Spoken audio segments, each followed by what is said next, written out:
The fisherman swings his boat alongside the dock. He sees a familiar figure leaning on one of the pilings. This person has often been here in the afternoons, facing the sea but appearing to be somehow disconnected from it.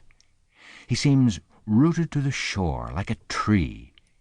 His face, however, is alert to the ferries, and he watches the sailboats leaning in their long tacks up to the harbor.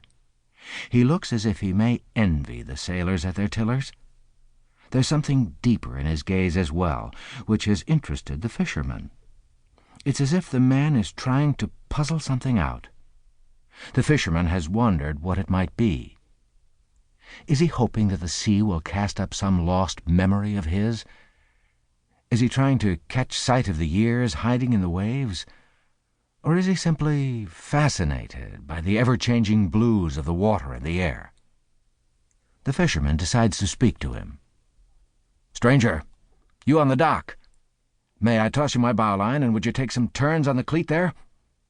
"Thank you. Stern line, too?" "Thanks." "Are you going fishing?" says the stranger. "I am, yes. I've seen you here quite often, haven't I?" "I come sometimes." "I've noticed you looking out at the water. Are you a sailor?" "No, not at all. I've been completely landbound all my life. I've lived in cities. I've walked to work on pavements. Here on this island my house is on William Street in Vineyard Haven, right in the center of town. When I travel here, it's by air. I've never even ridden the ferry from Woods Hole." "Yet you come down to the dock often, and I've noticed your awareness of everything that happens in the bay." "I watch, yes, but I feel an ignoramus about all of it. As I say, I'm a thoroughgoing landsman. I go swimming from a beach now and then, but I like to be able to put a foot down and touch the bottom, to know where the ground is. You say you've seen me here. I've seen you too, tying up once in a while. One of the things I've been keenly aware of is the intensity of anticipation on your face when you're getting ready to go out. I've seen you take off then in your boat and watched you disappear eventually around West Chop. I've wondered what there was out there around the point that gave you that look of a votary. Quite without knowing it, you've made me realize what has drawn me to this dock all along. There seems to be an empty place in my psyche where a feel for the sea should be, and I guess I've been wishing I could fill it." "Then you must, by all means, come out with me, and try to begin, at least, to do that. Won't you join me?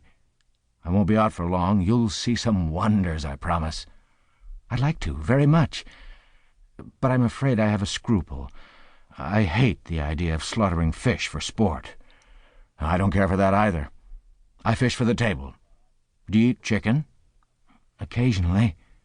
"Someone has to wring the chickens' necks, I try not to think about that.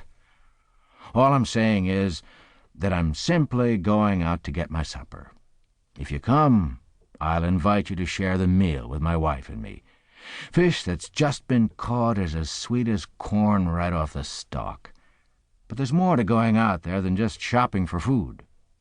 "What do you mean?" "Well, to begin with, if you come, I can almost promise you that we'll catch a bluefish.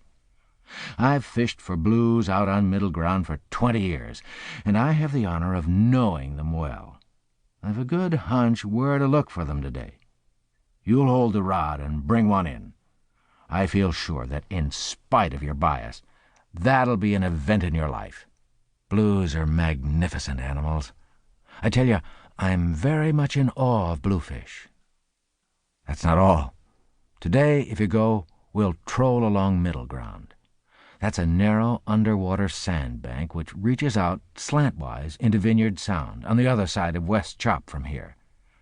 The Sound, you probably know, is the stretch of water between the northwest shore of Martha's Vineyard and the delicate archipelago across the way, the Elizabeth Islands. To run along the rip at the edge of Middle Ground in a small boat is an experience. The sights and the conceptions are breathtaking. You'll see. This June day shines. Everything out there is momentary.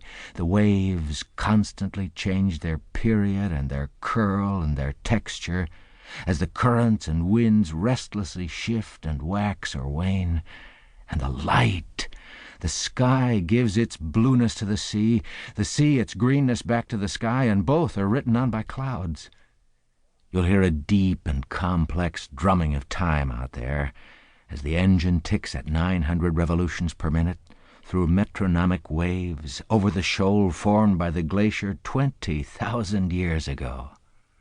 But above all, I'm sure that you'll come to feel, as I always do, a pepping up, a vivification, which I think comes from a sense of the mysteries of all the lives in the water, a sense of the teeming under the surface that a person has out on the great wide sea wherein are things creeping innumerable, both small and great beasts.